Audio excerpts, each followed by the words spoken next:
अस्सलामुअलैकुम सामीन। 17 रजब है, 19 फरवरी है। ख़बर का उन्वान है, हिजाब का तनाज़ो कर्नाटक से तमिलनाडु पहुंच गया है। बतला दें, तमिलनाडु के मादुरै के मैलूर इलाके में वाक़ अल-अमीन स्कूल में पोलिंग मरकज़ है, पोलिंग सेंटर है। आज वहाँ पोलिंग हो रहा है और वहाँ जो पोलिंग हो रहा है वो निकाय चुनाव, बल्दियाती शहरी इंतखाबात का चुनाव हो रहा है। उसी के तहत वार्ड नंबर 8 में मतदान चल रहा था, पोलिंग हो रहा था, वोटिंग डाली जा रही थी। इस दौरान बीजेपी के बूथ एजेंट गिरिराज ने उन मुस्लिम ख़ातीन से बुर्का उतारने को कहा जो बुर्का लगाकर हिजाब पहनकर वोट डालने आई थी।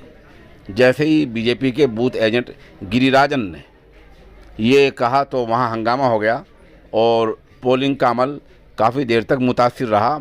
और इस तरह जो डीएमके और दूसरी वहाँ पार्टियाँ थी उन्होंने आला अफसरान से शिकायत की। बीजेपी के उस एजेंट को, गिरिराजन को, वहाँ से हटाया गया। तब जाकर पोलिंग का अमल दोबारा जारी हुआ। ये मामला रियासत तमिलनाडु का है।